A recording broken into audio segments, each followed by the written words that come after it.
Breaking news Gwalior. नमस्कार, आप देख रहे हैं नमस्ते भारत न्यूज चैनल, हर वर्ग की आवाज।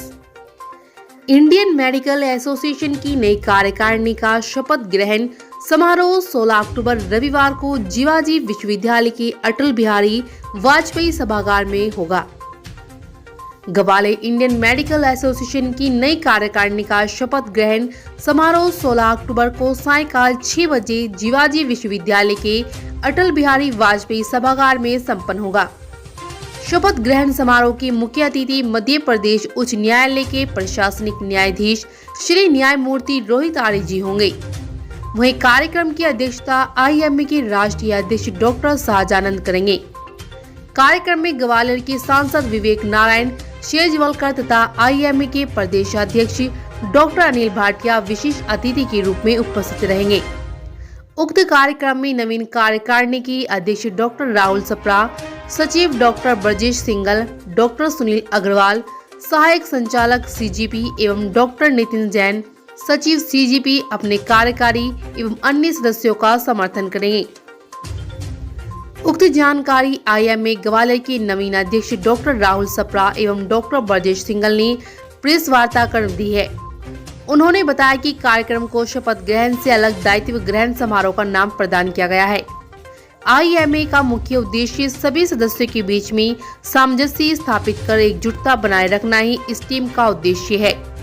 वहीं एचडी बस्तियों को लेकर व्यसन मुक्त बनाना, इसके लिए आध्यात्मिक संस्थाओं की मदद लेना तथा चिकित्सा पर हमले रोकने और उनकी सुरक्षा पर कार्य करना। बाइट डॉक्टर राहुल सप्रा, अध्यक्ष आईएमए ग्वालियर। ग्वालियर से विनोद गुप्ता की खास रिपोर्ट। राहुल जी, आज किस प्रकार से आईएमए का प्रोग्राम रहा, आगे क्या रूपरेखा है, किस संबंध में पत्रकार वार्ता बुलाइए? हम लोग एक दायित्व ग्रहण समारोह करके 16 तारीख को शपथ लेने वाले हैं अटल बिहारी वाजपेयी ऑडिटोरियम में शाम को 6 बजे से। उसमें रोहित आर्य जी जो कि प्रेसिडेंशियल जज हैं वो चीफ गेस्ट रहेंगे। सहजानंद जी जो नेशनल आईएमए के हेड हैं वो आएंगे as a guest of honour. Anil Bhatia जो स्टेट आईएमए हेड के हैं वो भी गेस्ट ऑफ ऑनर रहेंगे और हमारे लोकप्रिय सांसद श्री विवेक नारायण शेजवलकर जी भी रहेंगे। उनके मार्गदर्शन में हम साल भर क्या एक्टिविटीज़ करने वाले हैं, इनका भी एक कैलेंडर बनाया है, वो रोड मैप हम उनके सामने पेश करेंगे। मेन मुद्दे की बात है कि हम आईएमए को डिसेंट्रलाइज कर रहे हैं और एसी रूम से निकाल के गली कूचे और बस्तियों में काम कराने के लिए तैयार कर रहे हैं, सो दैट हम मेडिकल कैंप्स करें।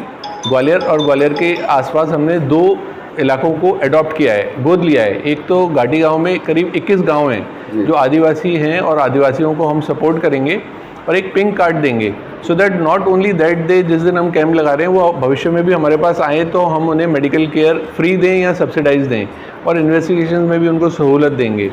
फिर हमने गेड़े वाली सड़क में एक हरिजन बस्ती को गोद लिया है जहाँ सिर्फ मेडिकल कैंप्स नहीं लगाएंगे, वहाँ पर हमने कुछ लोगों को चिन्हित किया है, वो बच्चों को योगा प्राणायाम सिखा रहे हैं, संस्कृत की ट्रेनिंग दे रहे हैं और प्लांटेशन भी कर रहे हैं। और जब ज़रूरत पड़ेगी तो हमने कुछ ऐसे डॉक्टर्स और नर्सिंग होम्स को चिन्हित किया है जो फ्री सर्विसेज देंगे वहाँ के गरीब मरीजों को।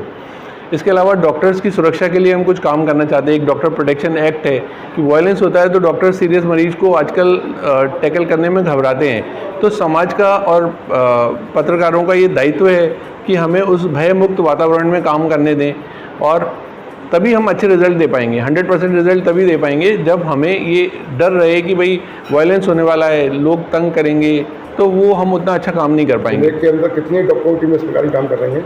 करीब 1250 आईएमए में क्वालिफाइड डॉक्टर्स हैं और पूरे देश में 3.5 लाख क्वालिफाइड डॉक्टर्स हैं।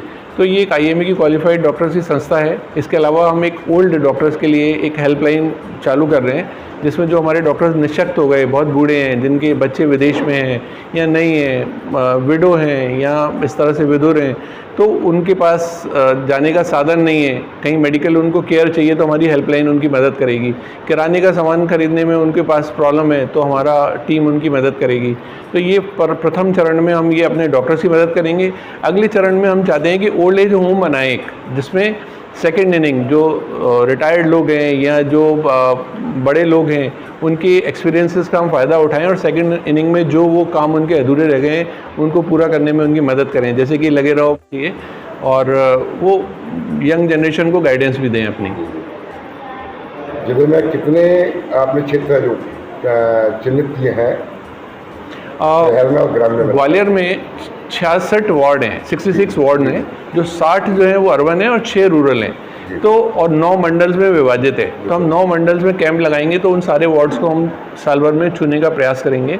और मैं अपने एग्जीक्यूटिव टीम और अपने IMA मेंबर से गुजारिश करूंगा कि हफ्ते में एक दिन वो फ्री OPD करें, 1 घंटा, भले ही संडे को 1 से 2 करें।